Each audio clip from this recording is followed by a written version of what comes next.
Assalamualaikum warahmatullahi wabarakatuh. Kembali lagi dengan saya yaitu Farhan Raditya.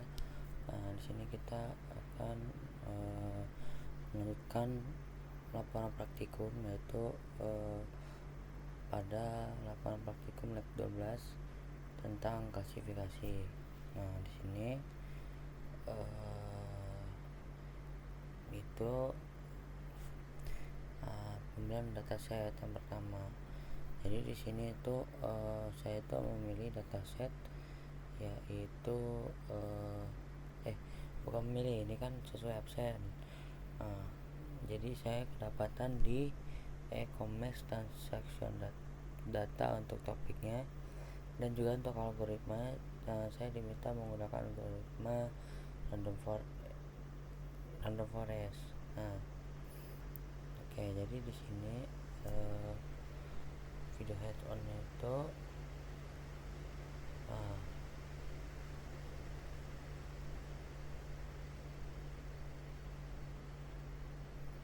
jadi harus lihat catatannya. Setiap mahasiswa wajib menggunakan dataset yang sudah ditentukan, gunakan bahasa analis yang benar-benar dia pahami. Visualisasi wajib menggunakan motif dan simbol. Judul, nama subuh, dan presentasi singkat. Baik. Jadi di sini yang pertama saya mengupload datasetnya terlebih dahulu ke dalam Google Colab. Nama file saya itu adalah data.csv.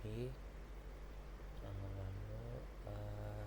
pada slide kedua kali ini kita reading data, membaca data. Di sini ini semua isi data saya. Jika saya menampilkannya di baris pertama, terdapat variabel invoice, NO, stock code, description, quantity, invoice date, unit price, dan customer ID, lalu country.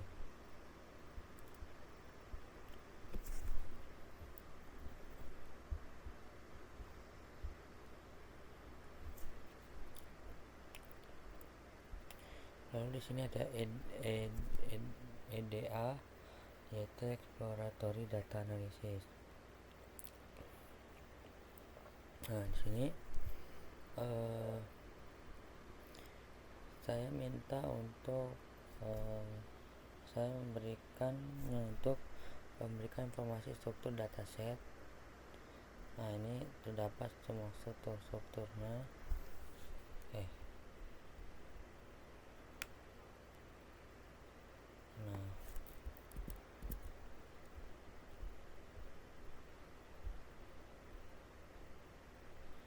Di sini ada semua struktur datanya. Lalu ada jumlah missing value-nya, terdapat di deskripsi itu sebesar 1454 dan di customer ID itu terdapat 135.000. Lalu di sini langkah selanjutnya itu saya membuat labelnya, yaitu label cancel dan label cancel untuk invoice no, dan juga total price, quantity, dan unit price. Di sini yaitu untuk memberitahukan label numerik yang dimana terdapat high value-nya itu berapa. Jika ada high value dari yang ada 0 dan 1 ini berapa high value-nya dari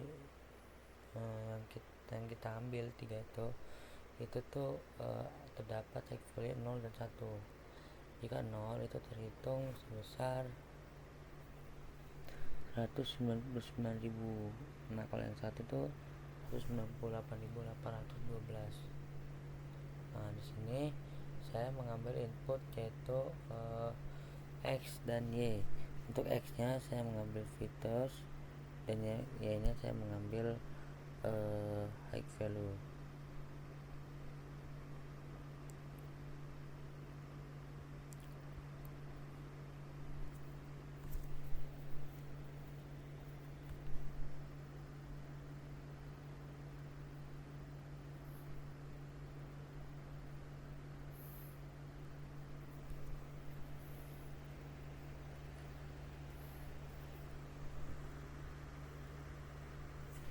Oke, lalu di sini masuk ke scaling, yaitu preprocessing.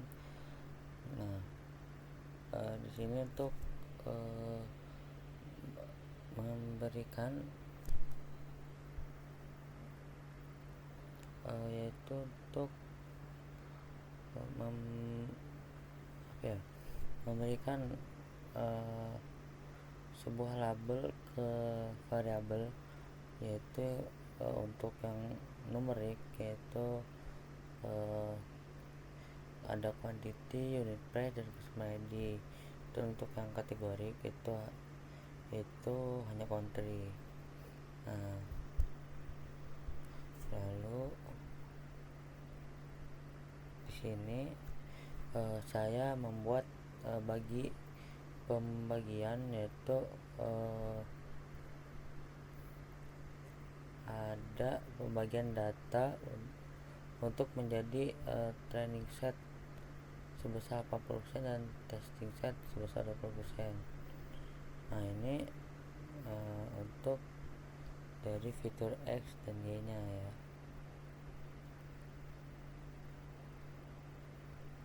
Oke, nah ini adalah outputnya.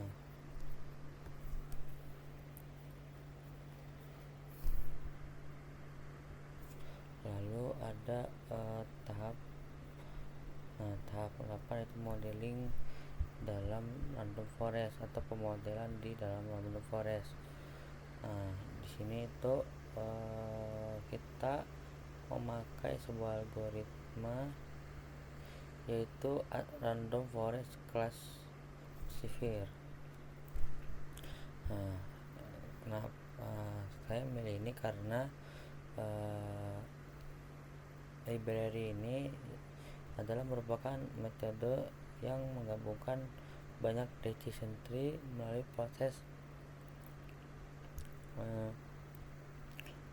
proses voting gitu ya. Keunggulannya akan lebih tahan lama terhadap overfitting dibandingkan satu pohon kebutuhan saja daripada one tree gitu. Nah, di sini saya mengatur parameter n estimatornya, yaitu 100.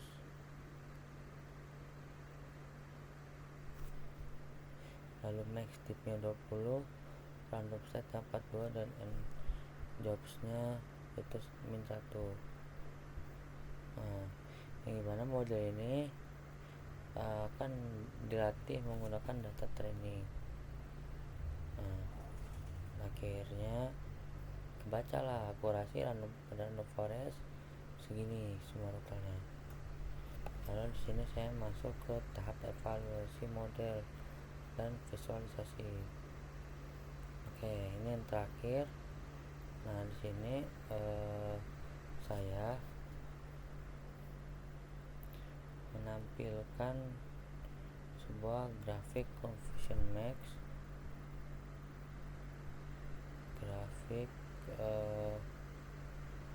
yaitu untuk menunjukkan seberapa tepat prediksi model terhadap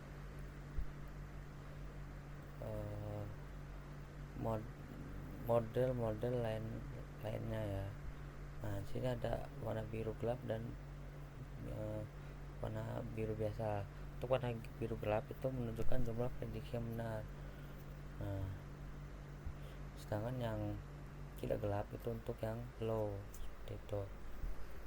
Nah, itu ada grafik ROC curve random forest. Nah, di sini curve ini untuk memplot true positif, untuk melawan false positive rate. area di bawah, area di curva ini ya, atau AUC, area under curve. Nah, ini nih untuk menilai penilaian yang menunjukkan performa model baik atau tidak gitu. Nah, akhirnya secara numerik di sini terdapat keluarlah akurasinya, angkanya seperti ini, presisinya, habis itu rekalnya, F1 skornya, dan juga OC nya. Nah, saya mau memberitahu kalau model random forest ini terbukti efektif untuk mengklasifikasikan transaksi bernilai tinggi untuk dataset e-commerce yang saya pakai. Baik, mungkin itu saja yang bisa saya sampaikan. Bila ada salahnya saya mohon maaf. Wassalamualaikum warahmatullahi wabarakatuh.